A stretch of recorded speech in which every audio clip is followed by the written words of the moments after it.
পিতা ঈশ্বর ধন্যবাদ করি যে আজকে আরো একবার ঈশ্বর এই অপূর্ব সুযোগ দিয়েছেন যেন আমরা তার বাক্য নিয়ে আলোচনা করতে পারি। শুভেচ্ছা জানাই সবাইকে যারা এই ক্লাসে আজকে অংশগ্রহণ করছেন, নিয়মিত অংশগ্রহণ করছেন এবং ভবিষ্যতেও এই ইন্টারনেটের সুবাদে আপনারা এই ক্লাসে অংশগ্রহণ করবেন। আমি সবাইকে শুভেচ্ছা জানাই, ধন্যবাদ জানাই যে বিগত দিনগুলিতে আপনারা সক্রিয় অংশগ্রহণ করেছেন, মন্তব্য করার মধ্য দিয়ে আমাকে উৎসাহিত করেছেন, সেই জন্যে সবাইকে ধন্যবাদ জানাই। আসুন আমরা প্রার্থনা করি। গৌরবময় জীবন্ত স্বর্গস্থ পিতা ঈশ্বর, আমরা তোমার ধন্যবাদ করি, প্রশংসা করি, গৌরব করি, কেন তুমি আমাদের জীবন্ত প্রভু, মঙ্গলময় পিতা। যদিও প্রভু আমরা কঠিন অবস্থার মধ্যে দিয়ে যাচ্ছি, তথাপি প্রভু তুমি আমাদের সঙ্গে রয়েছো।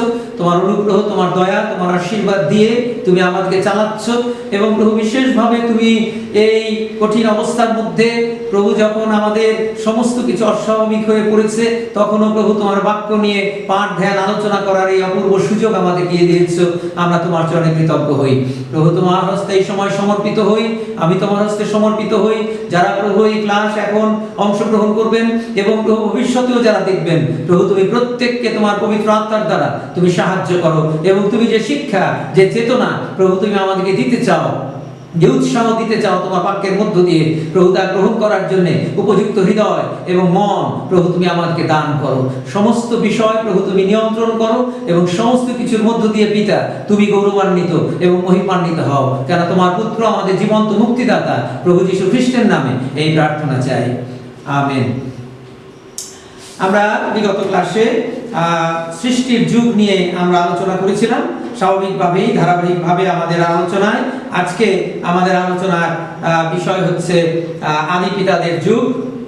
এবং আমরা বলেছি যে প্রত্যেকটি যুগেই অনেক ঘটনা রয়েছে এবং অনেক বিষয় রয়েছে, কিন্তু সমস্ত ঘটনা আলোচনা করা আমাদের উদ্দেশ্য নয়। কিন্তু সেই সমস্ত ঘটনা প্রবাহের মধ্যে বিশেষ বিশেষ যে সমস্ত বিষয় রয়েছে সেইগুলো আমরা আলোচনা করতে চাই এবং তার থেকে যে শিক্ষা, যে উৎসাহ আমরা তা নিতে চাই। কারণ আমরা আগেই বলেছি যে পুরাতন নিয়মকে আমরা যেভাবে ব্যবহার করে আসছি অনেকবার সেটি সঠিক নয়, কারণ আমরা অনেকবার শুধু ইতিহাস হিসাবে পুরাতন নিয়মকে ব্যবহার করেছি, অনেকবার সুন্দর সুন্দর ঘটনা এবং গল্পগুলোকে আমরা ব্যবহার করেছি নিতান্ত গল্প হিসাবে। সানডে স্কুল ক্লাসের বিষয়বস্তু হিসাবেই পুরাতন নিয়মের বেশিরভাগ ঘটনাকে আমরা ব্যবহার করে থাকি। উপাসনায় অত্যন্ত হালকাভাবে, অত্যন্ত গুরুত্বহীনভাবেই আসলে নিয়ম রক্ষার জন্য আমরা গীত সংহিতা পুস্তককে ব্যবহার করে থাকি। কিন্তু আমি আগেও একদিন বলেছিলাম, আজকে আবারও সেই বিষয় স্মরণ করিয়ে দিয়ে এই ক্লাস শুরু করতে চাই, যেন পুরাতন নিয়মের যে সমস্ত ঘটনা, এগুলো যে শুধু ঘটনা, শুধুমাত্র ইতিহাস তা নয়, এগুলো ঈশ্বরের বাক্য এবং আমাদের শিক্ষার এবং চেতনার জন্য। আমি উল্লেখ করেছিলাম, কিন্তু বাইবেল থেকে পাঠ করি নাই, আজকে পাঠ করেই শুরু করতে চাই, যেন আমরা সেই চেতনা নিয়ে আমরা এই পুরাতন নিয়ম পাঠে আমরা অংশগ্রহণ করি। দ্বিতীয় তিমোথেয় তার 3 অধ্যায়, সাধু পৌল তিনি এই পুরাতন নিয়মের ব্যবস্থার পণ্ডিত ছিলেন, আর তিনি এই কথা বলছেন 16-17 পদে, ঈশ্বর নিঃশ্বসিত প্রত্যেক শাস্ত্রলিপি আবার শিক্ষার, অনুযোগের, সংশোধনের, ধার্মিকতার সম্বন্ধীয় শাসনের নিমিত্ত উপকারী, যেন ঈশ্বরের লোক পরিপক্ক সমস্ত সৎকর্মের জন্য সুসজ্জিত হয়।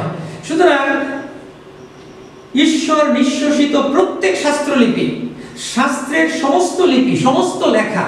সুতরাং আদি পুস্তক 1 অধ্যায় 1 পদ থেকে প্রকাশিত বাক্য 22 অধ্যায় 21 পদ পর্যন্ত পুরোটাই শাস্ত্রলিপি ঈশ্বর নিঃশ্বসিত, এবং এই সমস্ত শাস্ত্র আমাদের জন্য শিক্ষার, অনুযোগের, সংশোধনের এবং ধার্মিকতার সম্বন্ধীয় শাসনের নিমিত্ত উপকারী, যেন ঈশ্বরের লোক যে আমরা পরিপক্ক হই এবং সমস্ত সৎকর্মের জন্য সুসজ্জিত হই। সুতরাং পুরাতন নিয়ম সেই শাস্ত্রলিপির অংশ। সুতরাং পুরাতন নিয়মও আমাদের শিক্ষার জন্য, অনুযোগের জন্য, সংশোধনের জন্য এবং ধার্মিকতা বিষয়ে শাসনের জন্য, যেন আমরা পরিপক্ক হয়ে উঠতে পারি। ঠিক একইভাবে পৌল 1 করিন্থীয় তার 10 অধ্যায় তিনি এই কথা বলেছেন, কারণ হে ভাতৃগণ, প্রথম পদ থেকে পড়ছি, আমার ইচ্ছা নয় যে তোমরা অজ্ঞাত থাকো যে আমাদের পিতৃপুরুষেরা সকলে সেই মেঘের নিচে ছিলেন ও সকলে সমুদ্রের মধ্য দিয়া গমন করিয়াছিলেন এবং সকলে মসির উদ্দেশ্যে মেঘে এবং সমুদ্রে বাপ্তায়িত হইয়াছিলেন এবং সকলে একই আত্মিক ভক্ষ ভোজন করিয়াছিলেন আর সকলে একই আত্মিক পেয় পান করিয়াছিলেন, কারণ তাহারা এমন এক আত্মিক শৈল হইতে পান করিতেন যাহা তাহাদের সঙ্গে সঙ্গে যাইতেছিল, আর সেই শৈল খ্রিস্ট। কিন্তু তাহাদের মধ্যে অধিকাংশ লোকের প্রতি ঈশ্বর প্রীত হন নাই, ফলত তাহারা প্রান্তরে নিপাতিত হইলেন।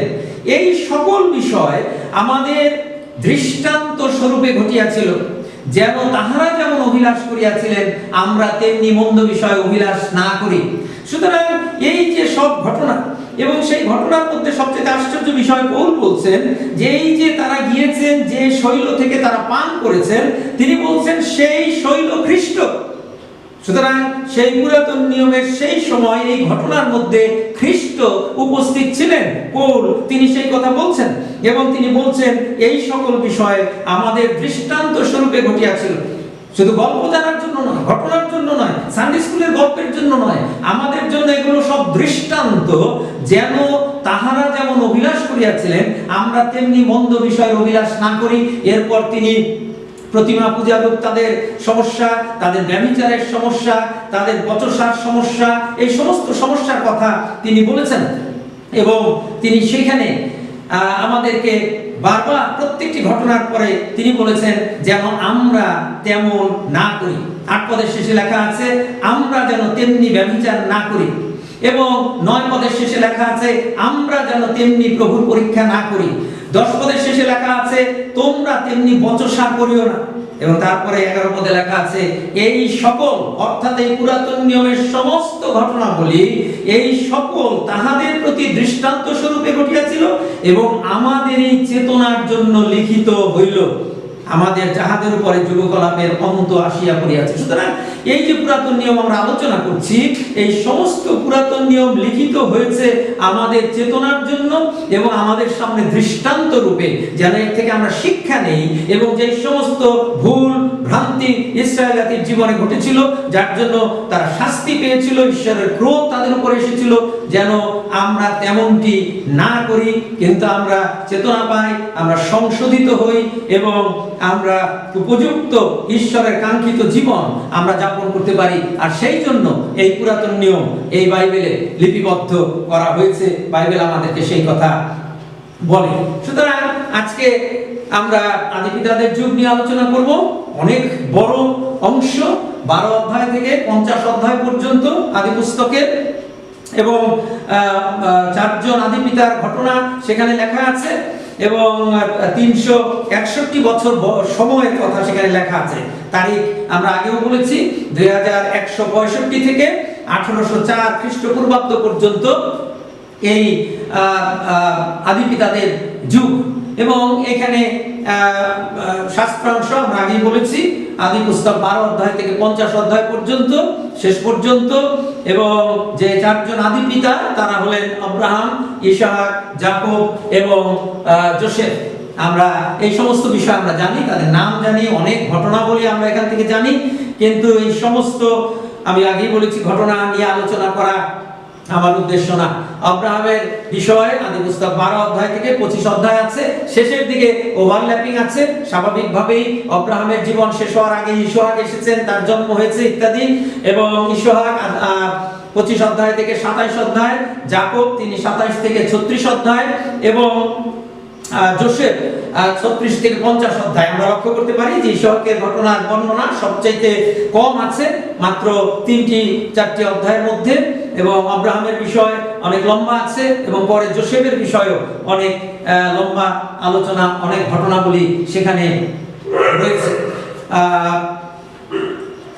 সুতরাং আমরা এই চরিত্রগুলোর মধ্য থেকে বিশেষ বিশেষ ঘটনা নিয়ে আলোচনা আমরা করব, যেগুলো আমাদের জন্য বিশেষ শিক্ষা। আজকে আমাদের শিক্ষার, আমাদের চেতনার, যেমনি ভাবে আমরা একটু আগে পাঠ করেছি, যার জন্য এই সমস্ত বিষয়গুলো লেখা হয়েছে, যেন আমরা তার কিছু অন্তত অল্প সময়ের মধ্যে আমরা দেখতে পারি। সুতরাং আমরা যে বিষয়গুলো আলোচনা করতে চেষ্টা করব আজকে, আদিপিতাদের যুগের বিশেষ ঘটনাবলীর মধ্যে আমরা অব্রাহামের আহ্বান, এটি অত্যন্ত গুরুত্বপূর্ণ, কারণ এইখানেই ঈশ্বরের পরিত্রাণ পরিকল্পনার ইতিহাসের শুরু। যে সমগ্র বাইবেল ব্যাপী আমরা বলেছি পাপী মানুষের পরিত্রাণে ঈশ্বরের যে পরিকল্পনা, যে কার্যকলাপ, সেটি রয়েছে ইসরায়েল জাতির মধ্য দিয়ে, আর তার শুরু হয়েছে আব্রাহামের আহ্বানের মধ্য দিয়ে। আমরা সেটি আলোচনা করব। ইসহাকের জন্ম নিয়ে আমরা কিছু আলোচনা করব। এরপরে আব্রাহামের মহাপরীক্ষা, অত্যন্ত গুরুত্বপূর্ণ ঘটনা। আমরা ঘটনা জানি, কিন্তু এর থেকে কি শিক্ষা আমাদের, সেটি আমাদের জানা দরকার। যাকবের দর্শন, এটি অত্যন্ত গুরুত্বপূর্ণ ঘটনা। যাকবের জীবনের মধ্যে অনেক ঘটনা আছে, কিন্তু সেটি সব ঘটনার মূল ঘটনা হচ্ছে ঈশ্বর তাকে দর্শন দেন। এরপরে যোসেফের জীবনে আমরা দেখব যোসেফের বিশ্বস্ততা এবং উন্নতি, এটি শিক্ষা করার যোসেফের কাছ থেকে আমরা সেই শিক্ষা নিতে চাই। অনেক ঘটনা আছে এবং যোসেফের ভাইদের সাথে তার মিলন, এটি একটি অদ্ভুত ঘটনা। এইখানে আমাদের জন্য শিক্ষা আছে। যখন আজকে আমাদের অনেক ভাই বোনদের মধ্যে সম্পর্ক অনেক খারাপ এবং এটি বৃদ্ধি পাচ্ছে, ব্যক্তি কেন্দ্রিকতা, স্বার্থপরতা, এগুলো বৃদ্ধি পাচ্ছে এবং পারিবারিক সম্পর্কগুলো আমাদের ভেঙে যাচ্ছে। এইখানে যোসেফের ভাইদের সাথে যোসেফের যে মিলন, আমরা সেখান থেকে সেই শিক্ষা নিতে চেষ্টা করব। এবং যাকবের এরপরে সপরিবারে যাকব তিনি মিশরে যান, আর এখানে শাস্ত্রাংশ উল্লেখ করা আছে যাকবের সপরিবারে মিশরে যাওয়ার ঘটনা 46 অধ্যায় রয়েছে। আমরা আব্রাহামের আহ্বানের বিষয় দিয়ে আলোচনা শুরু করব এবং দেখব আমাদের সময়ের মধ্যে আমরা কতগুলো বিষয় আলোচনা করতে পারি। আমার মনে হয় যে আমরা 30-40 মিনিটের মধ্যে এই যে সবগুলো বিষয় আলোচনা করা হয়তো আজকে আমাদের পক্ষে সম্ভব হবে না, কিন্তু আমরা যতদূর সম্ভব আমরা আলোচনা করতে চেষ্টা করব। আমরা আদি পুস্তক তার 12 অধ্যায় আমরা যাই এবং সেখানেই আমরা এই আব্রাহামের আহ্বানের ঘটনা আমরা দেখি, যেখান থেকে আদি পিতাদের যুগের শুরু। এবং আমি বলেছি এটি ইসরায়েল জাতির যে সৃষ্টি এবং পরবর্তীতে সমগ্র বাইবেল ব্যাপী ইসরায়েল জাতির মধ্য দিয়ে ঈশ্বরের যে কার্যকলাপ এবং শেষে নূতন নিয়মে এসে প্রভু যীশু খ্রিস্টের মধ্য দিয়ে ঈশ্বরের যে কার্য, পাপী মানুষের পরিত্রাণের যে কার্য, সমস্ত জাতি গোষ্ঠীকে আশীর্বাদ করার যে কার্য, সকলের জন্য আশীর্বাদের দরজা খুলে যাওয়ার যে কার্য সম্পূর্ণ হয়েছে প্রভু যীশু খ্রিস্টের মধ্য দিয়ে, তার ভিত্তি এই আব্রাহামের আহ্বান। এইখানেই ঈশ্বর তার পরিকল্পনার মূল কথা তিনি ঘোষণা, তার লক্ষ্য তিনি ঘোষণা করেছেন। আমরা পাঠ করি আদি পুস্তক 12 অধ্যায় 1 থেকে 3 পদ। সদাপ্রভু আব্রাহামকে কহিলেন, তুমি আপন দেশ, জ্ঞাতি কুটুম্ব ও পৈতৃক বাটি পরিত্যাগ করিয়া আমি যে দেশ তোমাকে দেখাই সেই দেশে চলো। আমি তোমার হইতে এক মহাজাতি উৎপন্ন করিব এবং তোমাকে আশীর্বাদ করিয়া তোমার নাম মহৎ করিব। তাহাতে তুমি আশীর্বাদের আকর হইবে। যাহারা তোমাকে আশীর্বাদ করিবে তাহাদিওকে আমি আশীর্বাদ করিব। যে কেহ তোমাকে অভিশাপ দিবে তাহাকে আমি অভিশাপ দিব। এবং তোমাতে ভূমণ্ডলের যাবতীয় গোষ্ঠী আশীর্বাদ প্রাপ্ত হইবে। আমরা এখানে যদি ভালোভাবে লক্ষ্য করি তাহলে আমরা দেখব ঈশ্বর আব্রাহামকে তিনি আশীর্বাদ করার কথা বলেছেন এবং 7টি আশীর্বাদের কথা, মৌলিক আশীর্বাদের কথা তিনি এখানে বলেছেন। এবং প্রথম তিনি বলেছেন, আমি তোমাকে মহাজাতি করিব, এক মহাজাতি আমি তোমা থেকে উৎপন্ন করব। তারপরে বলা আছে আমি তোমাকে আশীর্বাদ করব। তারপরে তৃতীয়ত লেখা আছে আমি তোমার নাম মহৎ করিব। চতুর্থত বলা আছে আমি তোমাকে আশীর্বাদের আকর অর্থাৎ আশীর্বাদের উৎস করিব, ভান্ডার করিব। এবং পঞ্চমত লেখা আছে যারা তোমাকে আশীর্বাদ করবে তাদেরকে আমি আশীর্বাদ করব, তারা আশীর্বাদ পাবে। এবং যারা তোমাকে অভিশাপ দেবে তাদেরকে আমি অভিশাপ দেব, তারা শাপগ্রস্ত হবে। এবং সপ্তম সবচেয়ে গুরুত্বপূর্ণ কথা ঈশ্বর বললেন যে তোমার মধ্য দিয়ে, তোমার বংশের মধ্য দিয়ে তোমাদের ভূমণ্ডলের যাবতীয় গোষ্ঠী আশীর্বাদ প্রাপ্ত হইবে। পৃথিবীস্থ সমস্ত গোষ্ঠী, সমস্ত পৃথিবী আশীর্বাদ প্রাপ্ত হবে। এবং আমি একটু আগে বলেছি এটি পরিপূর্ণতা হয়েছে প্রভু যীশু খ্রিস্টের মধ্য দিয়ে। কিন্তু এই যে পরিকল্পনা, এই পরিকল্পনার ভিত্তি এইখানে স্থাপিত হয়েছে। কিন্তু এই সব আশীর্বাদ সেটি উত্তম বিষয়, সবসময় আমরা আশীর্বাদ পছন্দ করি, কিন্তু এখানে একটি শর্ত আছে। শর্তবিহীন এই সমস্ত আশীর্বাদের কথা ঈশ্বর বলেন নাই, এবং শর্তটি প্রথম পদে লেখা আছে। 2 থেকে 3 পদে এই 7টি আশীর্বাদের কথা লেখা আছে, কিন্তু একটি মাত্র শর্ত সেখানে দেওয়া আছে। আর সেই শর্ত হচ্ছে, সদাপ্রভু কহিলেন, আব্রাহামকে কহিলেন, তুমি আপন দেশ, জ্ঞাতি কুটুম্ব এবং পৈতৃক বাটি পরিত্যাগ করিয়া আমি যে দেশ তোমাকে দেখাই সেই দেশে চলো। একটি শর্ত, কিন্তু সহজ শর্ত নয়, কঠিন শর্ত। কারণ কোন দেশে যাবেন সেটিও ঈশ্বর বলেন নাই। ঈশ্বর বলেছেন আমি তোমাকে যে দেশ দেখাই সেই দেশে চলো, কিন্তু কোন দেশ আব্রাহাম জানেন না। এবং জ্ঞাতি কুটুম্ব, নিজের দেশ, নিজের জ্ঞাতি কুটুম্ব, আত্মীয় প্রিয়জন, নিজের পৈতৃক বাটি পরিত্যাগ করিয়া। সুতরাং এইখানে এই আহ্বানের মূল বিষয় হচ্ছে আত্মত্যাগ, এবং এটির কোনো পরিবর্তন হয়নি। যুগে যুগে ঈশ্বর যাদেরকে আহ্বান করেছেন তার কার্য সম্পাদনের জন্য, মহৎ কার্যের জন্য, তাদের প্রত্যেককে এই পূর্ব শর্ত পালন করতে হয়েছে, আর সেটি হচ্ছে আত্মত্যাগ। এবং কোনো কোনো সময় সেই ত্যাগ অনেক বড়, এবং আব্রাহাম সেই ত্যাগের চ্যালেঞ্জ তিনি গ্রহণ করলেন। এটি গুরুত্বপূর্ণ, এটি শিক্ষার বিষয় এখান থেকে, যে আব্রাহাম সেই শর্ত পূরণ করতে সক্ষম হলেন বিনা শর্ত, বাধ্যতা। এর আগের দিনও বলেছিলাম, নোহের কথা বলতে গিয়ে কোনো শর্ত নাই। কি হবে, কেন জাহাজ বানাবো, কোথায় এই জাহাজ চলবে, এত বড় জাহাজ চালাবার কোনো নদী আমাদের দেশে নাই, মানুষ হাসে ঠাট্টা করে, পাগল বলে, কোনো কিছুর ব্যাপার নাই, বাধ্যতা। ঈশ্বর বলেছেন আমাকে করতে হবে। এবং আমরা যদি দেখি এই 3 পদের পরে 4 পদে লেখা আছে, পরে আব্রাহাম সদাপ্রভুর সেই বাক্য অনুসারে যাত্রা করিলেন। এটি যত লোককে ঈশ্বর ব্যবহার করেছেন এই বাইবেলের ইতিহাসে শুধু নয়, সমস্ত মণ্ডলীর ইতিহাসে তার একটি প্রধান বৈশিষ্ট্য হচ্ছে বাধ্যতা এবং বিনা শর্ত বাধ্যতা। কি হবে, কি ফল হবে, কি লাভ হবে, ইত্যাদি ইত্যাদি। আজকে অনেকবার আমরা ঈশ্বরের আহ্বানে সাড়া দিতে ব্যর্থ হই, বারবার আমি সেটি লক্ষ্য করি। যে কারণ আমরা যখন ঈশ্বরের আহ্বান উপলব্ধি করি তখন আমরা হিসাব করতে বসি, আমরা কাগজ কলম নিয়ে বসি, কোন দেশে যাব, সেইখানে কি অবস্থা, সেইখানের মানুষরা কিরকম। আমি প্রাইমারি স্কুল চালাতে চালাতে আমার ছাত্রদের জীবনে আমি সেটি দেখেছি। উত্তরবঙ্গের ছাত্ররা কোথাও যাবে না, খালি উত্তরবঙ্গে থাকবে, খালি বাড়িতে বসে কাজ করতে হবে। উত্তরবঙ্গ নদী পার হয়ে এই পারে আসা যাবে না। সমস্ত দক্ষিণবঙ্গের মানুষ, সমস্ত বরিশাল ফরিদপুরের মানুষ, সারা বাংলাদেশের কোনো জায়গায় বাদ নাই যেখানে তারা যায় নাই সুসমাচার নিয়ে। সব জায়গায় তারা গিয়েছে, আর সেই জন্য উত্তরবঙ্গের মানুষ সুসমাচার পেয়েছে। কিন্তু উত্তরবঙ্গের মানুষ দক্ষিণবঙ্গে যাবে না, উত্তরবঙ্গের মানুষ পূর্ববঙ্গে যাবে না, কোথাও যাবে না। এর অনেক অভিজ্ঞতা আমার আছে।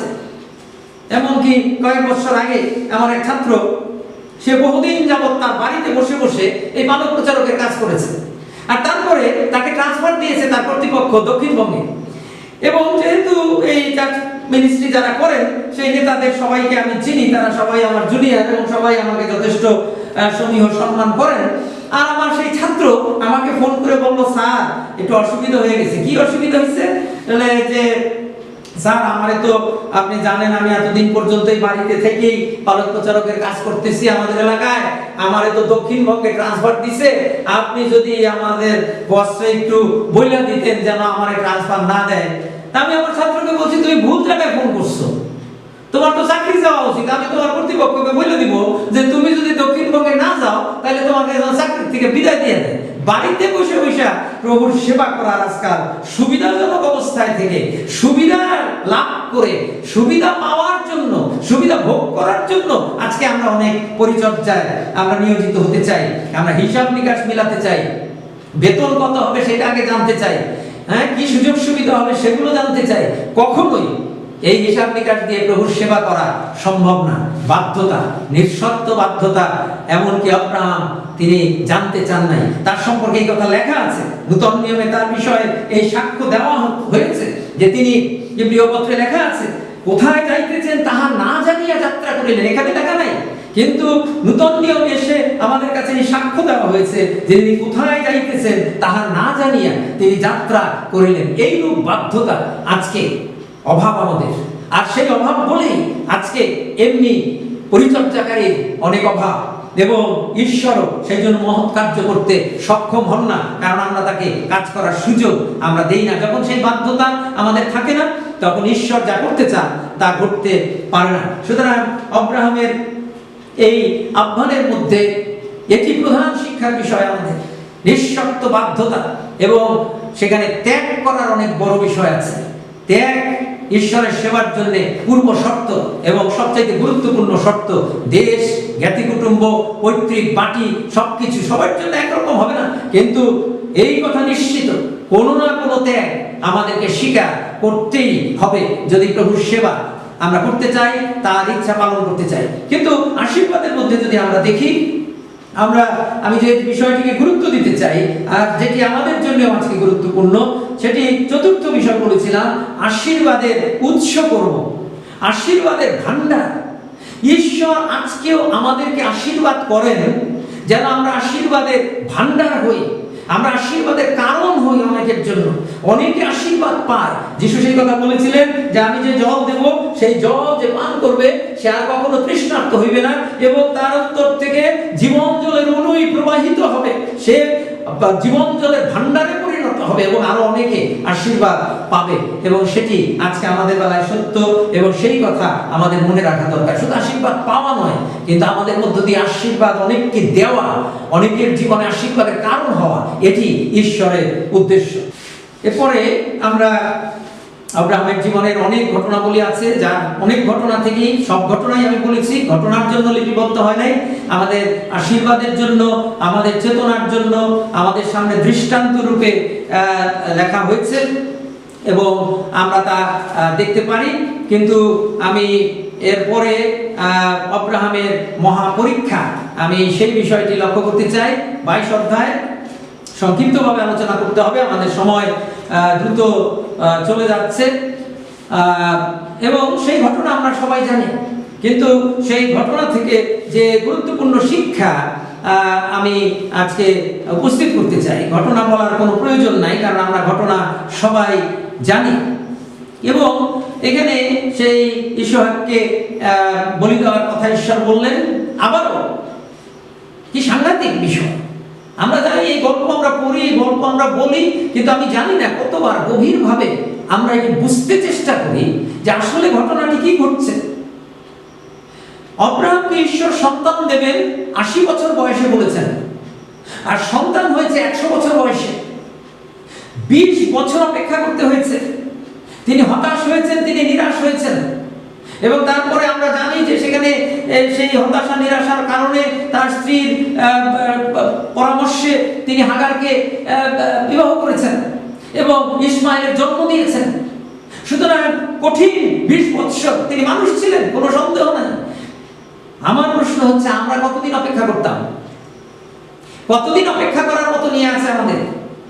আমরা রাতারাতি সবকিছু চাই। আজকাল আমাদের সব রেডিমেডের অভ্যাস হয়ে গেছে।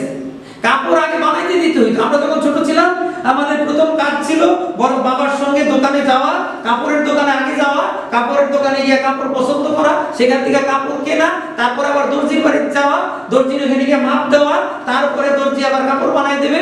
আর কোনো দর্জি কোনোদিন তারিখ মতো কাপড় দেয় না, আজকেও দেয় না, এখনো দেয় না। 3 বার 4 বার 5 বার 7 বার ঘুরে ঘুরে তারপরে কাপড় দেয়।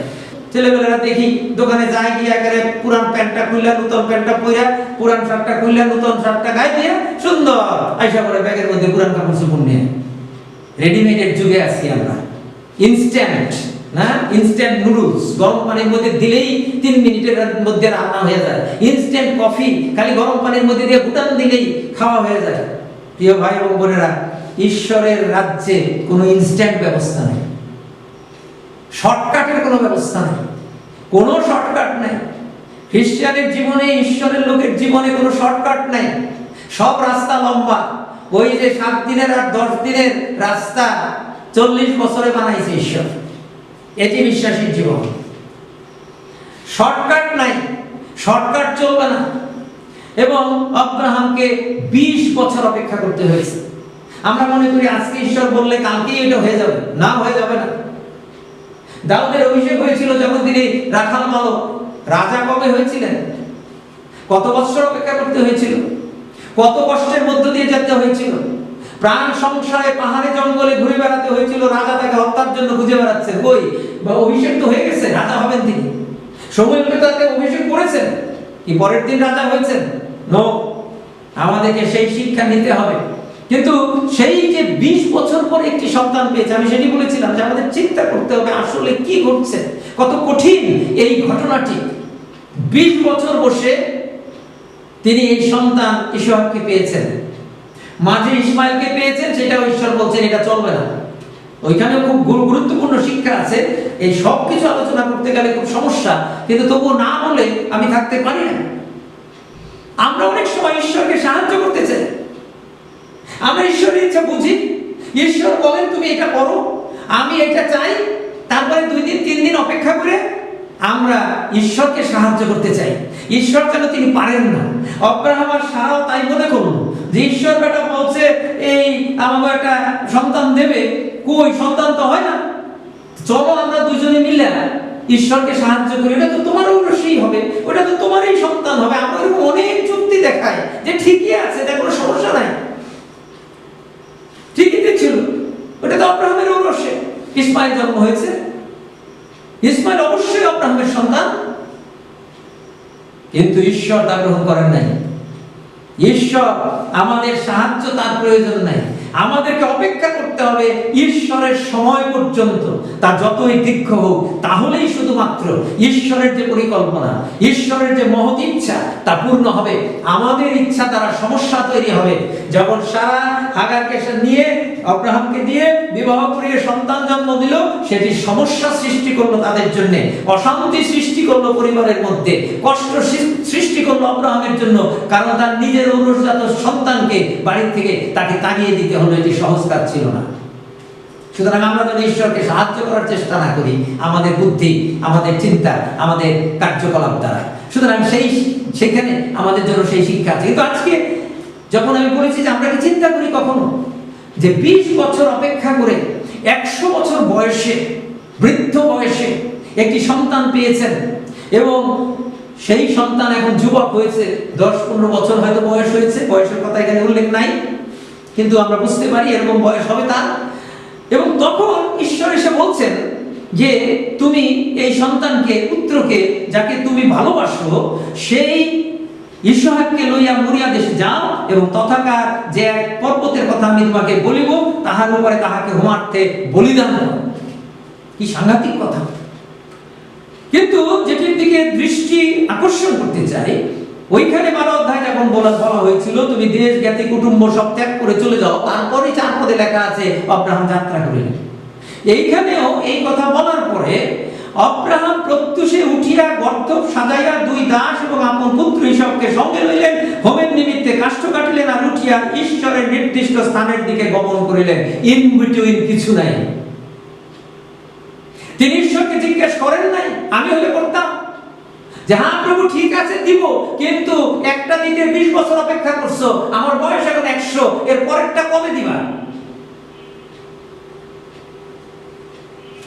খুব স্বাভাবিক প্রশ্ন। হ্যাঁ প্রভু তুমি দিছো এই সন্তান, তুমি দিয়ে বলি দিতে বলছো, আমি বলি দেব, কিন্তু তার আগে আমাকে বলতে হবে যে ওই যে তুমি বহুজাতি বানাবা, ওই যে আমার মধ্যে দিয়ে বিরাট বংশ বানাবা, আমাকে মহাজাতি বানাবা, এটা কি দিয়া বানাবা? এটা বাইরে ফেলাইলে আর একটা কবে দিবা? এটা তো জিজ্ঞেস করা দরকার ছিল। কিন্তু আব্রাহাম জিজ্ঞেস করেন নাই। নিঃশর্ত বাধ্যতা, আমি বারবার বলেছি, কোনো শর্ত নাই, কোনো প্রশ্ন নাই। ঈশ্বর বলেছেন আমাকে তা করতে হবে। সেই বাধ্যতা আজকে আমাদের জীবনে নাই। সেই বাধ্যতার নিদারুণ অভাব।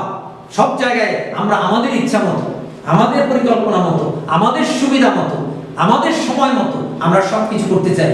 সেটি চলবে না। এই ঘটনা এখানে লেখা আছে সেই জন্য যেন আমরা চেতনা পাই, শিক্ষা পাই যে এইভাবে চলবে না। ঈশ্বর যেমন বলবেন কি হবে এরপর ঈশ্বর জানেন। ঈশ্বর বলেছেন মহাজাতি বানাবেন, কেমনে বানাবেন ঈশ্বর জানেন। ঈশ্বর করে গেলে পরে তারপরে মহাজাতি কেমনে হবে ঈশ্বরের মাথা ব্যথা, কারণ ঈশ্বর প্রতিজ্ঞা করেছেন। সেই মনোভাব থাকা বাঞ্ছনীয়, কিন্তু মানুষ ছিলেন আব্রাহাম, বুঝতে হবে তার মানসিক অবস্থা কি, কত কঠিন। একমাত্র পুত্র, তাকে তিনি বলি দিতে যাচ্ছেন। আমরা এই ঘটনা সব সময় শুনি, বলি না, গল্প বলি সানডে স্কুলে। কখনো কি এই ঘটনার মধ্যে আমরা ঈশ্বরের পরিকল্পনার নকশা দেখেছি? ঈশ্বর যে তার একজাত পুত্রকে বলি দিলেন, সেই ছবি কি আমরা কতবার দেখেছি, কতবার আমরা সেটা বলেছি আমাদের গল্প বলার সময় আমাদের শিশুদের কাছে, যে এই গল্পের মধ্যে ঈশ্বর পাপী মানুষকে উদ্ধারের জন্য যে কাজ করেছেন তার একটি নকশা, তার একটি ছবি আছে। একজাত পুত্রকে, যাহাকে তুমি তোমার অদ্বিতীয় পুত্র, তার মানে একজাত পুত্র যাহাকে তুমি ভালোবাসো, ঈশ্বর তিনি তার একজাত পুত্র যাহার প্রতি তিনি প্রীত, সেই তার একজাত পুত্রকে তিনি বলি দিলেন। সুতরাং সেগুলো আমাদের মনে রাখা দরকার। আব্রাহাম গেলেন, কারণ তিনি প্রস্তুত, বাধ্যতায় তিনি সেখানে গেলেন, সবকিছু প্রস্তুত হলো। এক সাংঘাতিক কঠিন অবস্থার সম্মুখীন তিনি হলেন।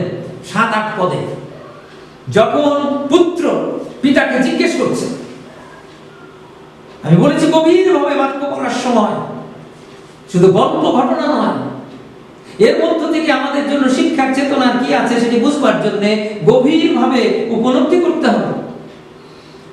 পুত্র, যে পুত্রকে বলি দেওয়ার জন্য, একমাত্র পুত্রকে বলি দেওয়ার জন্য নিয়ে গেছেন, আর ইসহাক সেই পুত্র পিতাকে বলছেন, পিতা আব্রাহামকে কহিলেন, হে আমার পিত। তিনি কহিলেন, হে বৎস, দেখো এই আমি।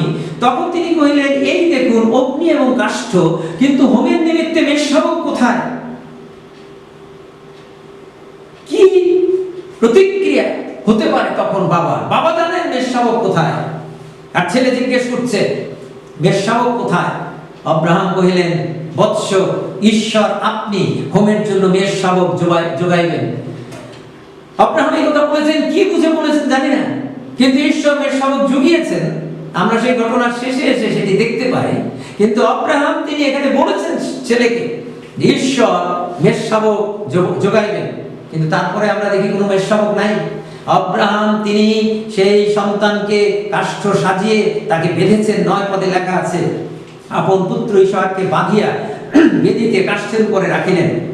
পরে আব্রাহাম হস্ত বিস্তার করিয়া আপন পুত্রকে বধ করণার্থে খড়গ গ্রহণ করিলেন, এমন সময় ইত্যাদি ইত্যাদি ইত্যাদি।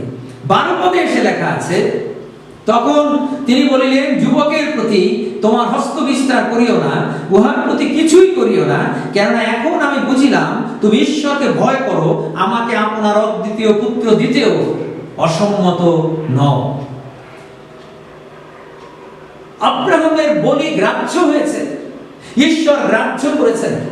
এইখানেও আমাদের শিক্ষণীয় বিষয় যে আমরা যে বলি নৈবেদ্য ঈশ্বরকে দেই, যে বস্তু আমরা তাকে দেই, আব্রাহাম তার পুত্রকে দিলেন, সেটি আসল বিষয় নয়।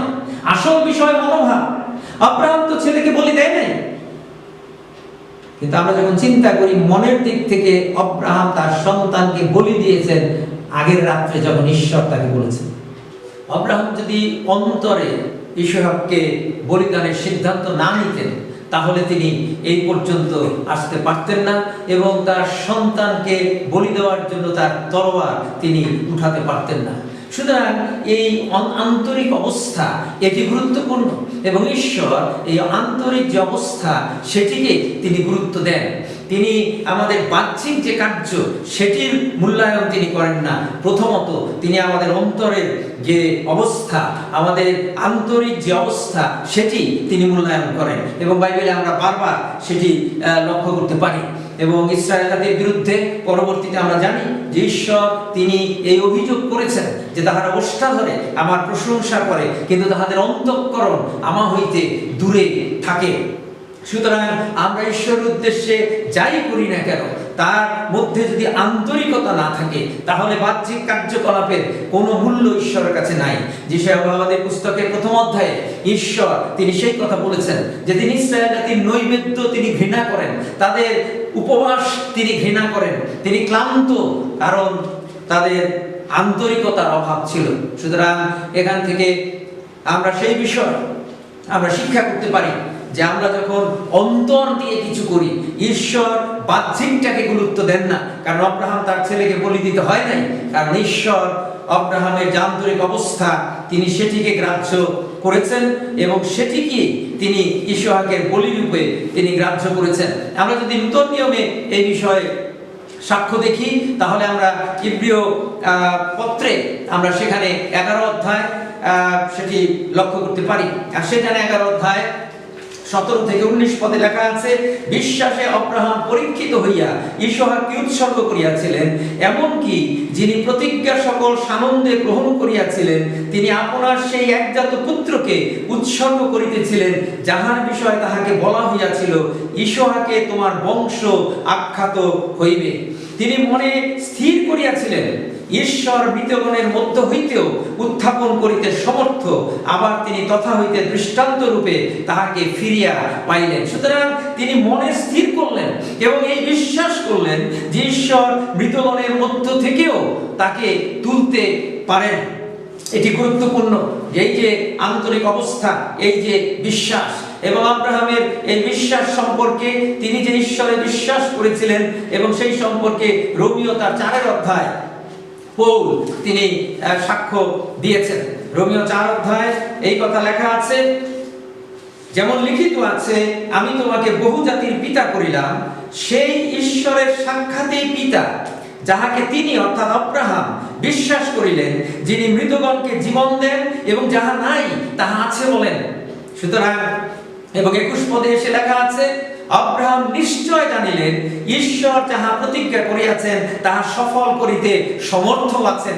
এই বিশ্বাস আব্রাহামের ছিল যে ইসহাক যদি মরেও যায় তথাপি ঈশ্বর যে প্রতিজ্ঞা করেছেন সেই প্রতিজ্ঞা ঈশ্বর সফল করতে সমর্থ আছেন, কারণ যাহা নাই তিনি তাহা আছে বলেন। কারণ ইসহাকের মধ্য দিয়েই আব্রাহামের সেই অভিজ্ঞতা হয়েছিল, কারণ তাদের কোনো সন্তান ছিল না, সন্তান হওয়ার কোনো সম্ভাবনা ছিল না, কিন্তু সেখানে সন্তান জন্ম হলো। সুতরাং আমাদের অন্তর, আমাদের হৃদয় সেটি ঈশ্বরের কাছে গুরুত্বপূর্ণ এবং সেটিকে তিনি গ্রাহ্য করেন। আমরা যেন সেই বিষয়ে সচেতন থাকি। এই বিষয়ে আর কথা বলতে চাই না, কিন্তু আব্রাহামের জীবনের আরেকটি ঘটনা আলোচনা করতে চাই, যদিও সেটি একটু পিছনের দিকে। আমরা 18-19 অধ্যায়ে যদি যাই, আদি পুস্তক, আব্রাহামের জীবনের অনেক ঘটনা আলোচনা করা দরকার, কিন্তু এই ঘটনাটি আলোচনা করতে চাই। আর সেখানে আব্রাহামের কাছে ফাইনালি তার সন্তান হবে আগামী বৎসর। এই সময় সেই ঘটনা আমরা জানি, সেই 3 জন পথিক তারা আসলেন এবং তারপরে তারা অতিথি হিসাবে আব্রাহাম তাদেরকে গ্রহণ করলেন, তাদের যত্ন করলেন এবং তারপরে সেই সুসংবাদ তারা পেলেন যে আগামী বৎসর ঠিক এই সময় তাদের কোলে সেই সন্তান থাকবে। এবং আমরা জানি যে সারা সেটি বিশ্বাস করতে পারেনি, সে হেসেছিল এবং সেইখানে সেই হাসির কারণে ঈশ্বর তার নিজের একটি পরিচয় তিনি প্রকাশ করলেন। আর সেখানে লেখা আছে, তখন সদাপ্রভু আব্রাহামকে কহিলেন, সারা কেন এই বলিয়া হাসিল যে আমি কি সত্যই প্রসব করিব, আমি যে বুড়ি? যুক্তিসঙ্গত কথা, কিন্তু ঈশ্বর কি বললেন, কোন কর্ম কি সদাপ্রভুর অসাধ্য? অর্থাৎ ঈশ্বর বলে দিলেন, আমি এমন এক ঈশ্বর, আমার পক্ষে কোনো কিছুই অসাধ্য নয়। এটি একটি সুসংবাদ ছিল, কিন্তু সঙ্গে একটি দুঃসংবাদ ছিল। আর সেই দুঃসংবাদ ছিল সদম এবং গমোরার ধ্বংস। দুটি সংবাদ একসঙ্গে তারা নিয়ে এসেছিলেন। আর এই সদম এবং গমোরার ধ্বংসের কথাও সেখানে এই দূতেরা আব্রাহামকে জানালেন। এবং সেখানে লোট ছিল, লোটের পরিবার অর্থাৎ আব্রাহামের ভাতিজা, এবং তারা সেখানে ছিলেন, আব্রাহাম তা জানতেন। এবং আমরা জানি যে কিছুটা স্বেচ্ছাচারী ভাবে, কিছুটা লোভী আচরণ করেই লোট সেই ভালো অংশ বেছে নিয়েছিল এবং আব্রাহাম তিনি তা মেনে নিয়েছিলেন। কিন্তু এখন যখন এই দুরবস্থা, এই বিপদ আসছে, তখন কি প্রতিক্রিয়া আব্রাহাম দেখাতে পারেন? আব্রাহাম বলতে পারেন, ও তুমি তো ভালোটা বাচ্চা নিয়েছিলা, এখন বুঝো লোভের ফল কি হয়? না, আব্রাহাম পরিপক্কতার পরিচয় দিলেন, সেটিও শিখবা। আমরা যখন কেউ আমাদের প্রতি অন্যায় করে আর যখন তার কোনো ক্ষতি হয় আমরা আনন্দিত হই, আমরা বলি ভালো হয়েছে, ঠিক হয়েছে, এখন উপযুক্ত শিক্ষা হয়েছে, এখন বুঝো। না, এটি পরিপক্কতার লক্ষণ নয়। কে কি আচরণ করেছে সেটির দ্বারা আমাদের আচরণ নির্ধারিত হবে না। আমাদের আচরণ নির্ধারিত হবে ঈশ্বরের আচরণ দ্বারা, দয়া, ক্ষমা, সেই আচরণ দ্বারা। এবং আব্রাহাম ঈশ্বরের লোক হিসাবে তিনি তা প্রমাণ করলেন যখন সেই সংবাদ তিনি শুনলেন। আর সেখানে 22 পদে লেখা আছে, 18 অধ্যায়, পরে সেই ব্যক্তিরা তথা হইতে ফিরিয়া সদমের দিকে গমন করিলেন, কিন্তু আব্রাহাম তখনও সদাপ্রভুর সাক্ষাতে দণ্ডায়মান থাকিলেন। এবং তিনি ঈশ্বরের সাক্ষাতে থাকলেন। এই দুঃসংবাদ শুনে তিনি ঈশ্বরের উপস্থিতি থেকে গেলেন না, তিনি ঈশ্বরের উপস্থিতিতে থাকলেন এবং ঈশ্বরের নিকটে তিনি কথা বলতে শুরু করলেন, অনুরোধ করতে শুরু করলেন। আমরা মধ্যস্থতাকারী প্রার্থনার কথা জানি, ইন্টারসেসরি প্রেয়ার, এবং এইখানে একটি চমৎকার এই মধ্যস্থতাকারী প্রার্থনা আমরা দেখি। আব্রাহামের কিছু আসে যায় না, সদম গমোরা ধ্বংস হইল, আব্রাহামের কিছু আসে যায় না, কিন্তু আব্রাহাম দাঁড়ালেন ঈশ্বরের সাক্ষাতে, সদম গমোরাকে রক্ষা করার অনুরোধ তিনি জানালেন, মধ্যস্থতার ভূমিকা তিনি গ্রহণ করলেন। সদম গমোরার পক্ষে ঈশ্বরের সামনে দাঁড়িয়ে তিনি অনুরোধ করতে শুরু করলেন। এবং এই ঘটনাটির মধ্যে অনেক শিক্ষা আমাদের জন্য আছে।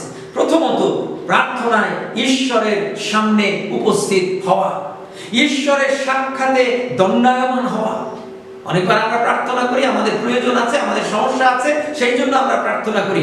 ঈশ্বরের উপস্থিতি অনেকবার আমরা উপলব্ধি করি না, সেই চেতনা অনেকবার থাকে না, কিন্তু আব্রাহাম থাকলেন। তারপরে তিনি প্রার্থনা করলেন এবং তিনি অনুরোধ করলেন যে 50 জন যদি থাকে সদম গমোরায়, ঈশ্বর বললেন 50 জন থাকলে আমি ধ্বংস করব না।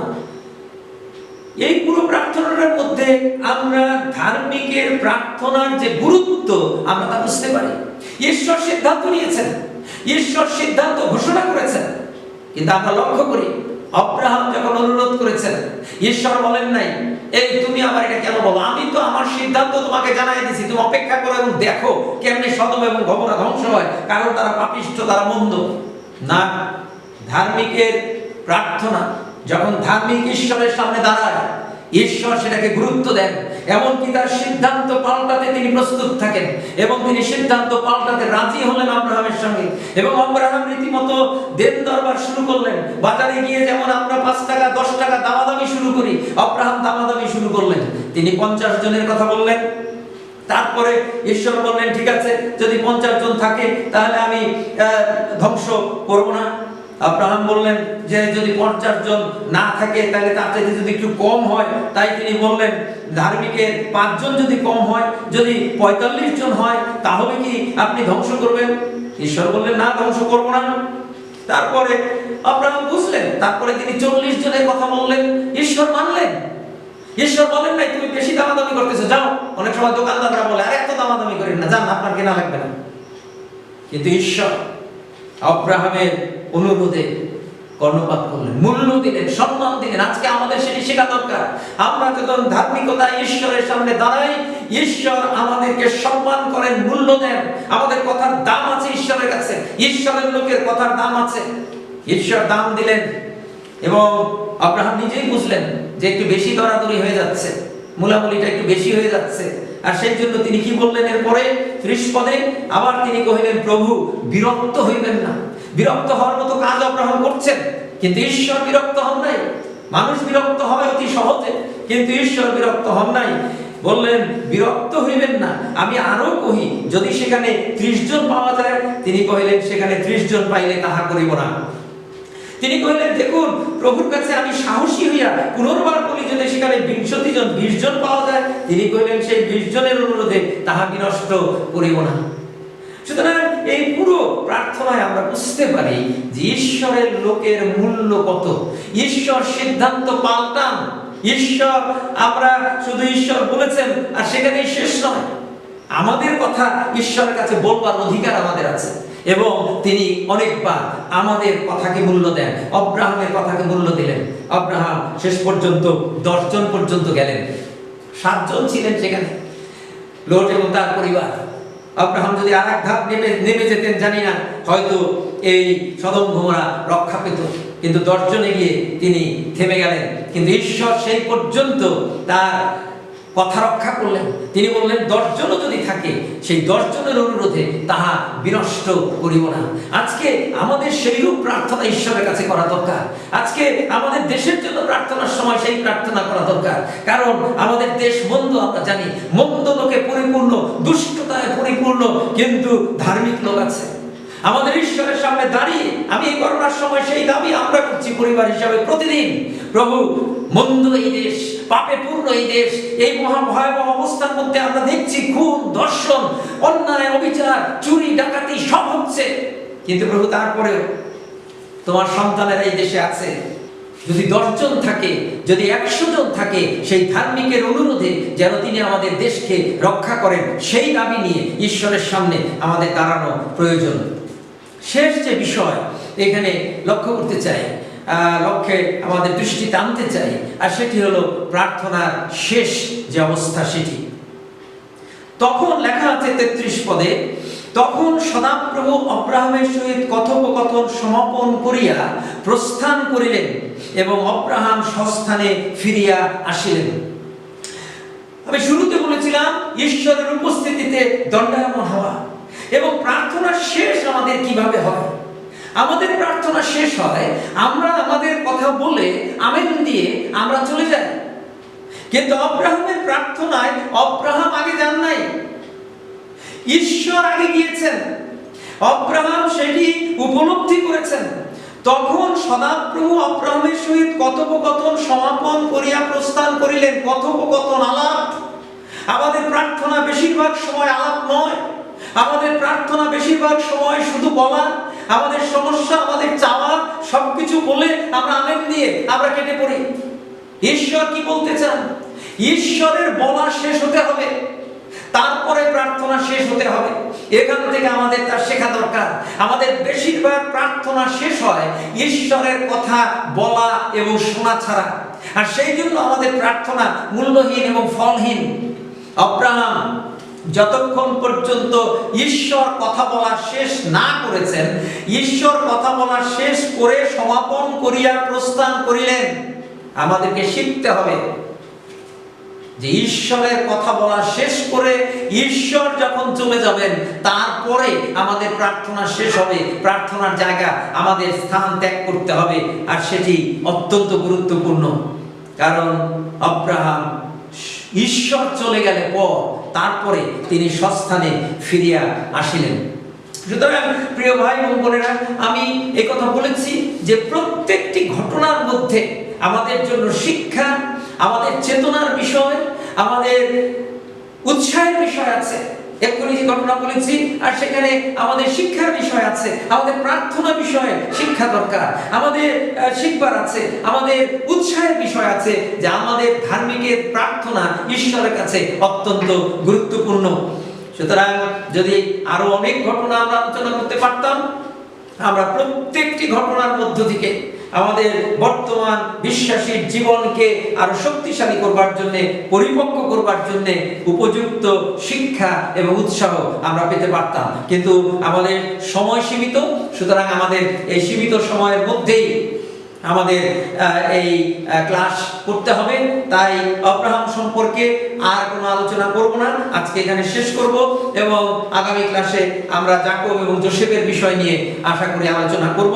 আব্রাহামকে নিয়ে একটি ক্লাস আমরা শেষ করেছি, কারণ আব্রাহামের জীবন এবং তার ঘটনাগুলি অত্যন্ত গুরুত্বপূর্ণ। প্রভু আমাদের আশীর্বাদ করুন যেন এই সমস্ত ঘটনা, এই যে কয়েকটি আমি আলোচনা করেছি তা নয়, কিন্তু এই সমস্ত ঘটনাকে আমরা আরো গভীরভাবে, আরো আগ্রহ সহকারে পাঠ করি, এবং এর মধ্য থেকে ঈশ্বরের যে আশীর্বাদ, যে শিক্ষা, যে চেতনা, যে উৎসাহ আমরা যেন তা লাভ করতে পারি। যেন এটি শুধু আমাদের কাছে ইতিহাস এবং ঘটনা না হয়, কিন্তু আজকের দিনে ঈশ্বরের আশীর্বাদের উপযুক্ত বাক্য হিসাবে আমরা আমাদের জীবনে গ্রহণ করতে পারি। প্রভু আমাদের সকলকে সেই আশীর্বাদ দান করুন।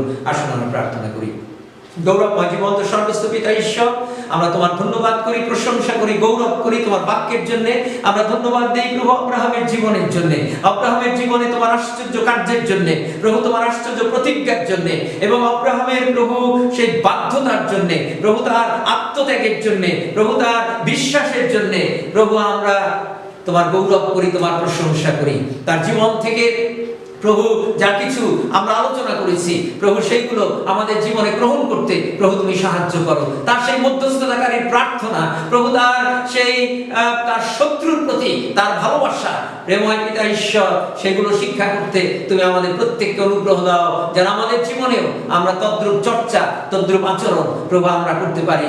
তুমি সর্ব বিষয়ে তোমার ইচ্ছার পথে আমাদেরকে চালাও, আর বাধ্যতার পথে চলতে, নম্রতার পথে চলতে, ত্যাগ স্বীকারের পথে চলতে তুমি আমাদেরকে সাহায্য করো। কেন আমরা তোমার পুত্র, আমাদের জীবন্ত মুক্তিদাতা প্রভু যীশু খ্রিস্টের নামে এই প্রার্থনা চাই, আমেন।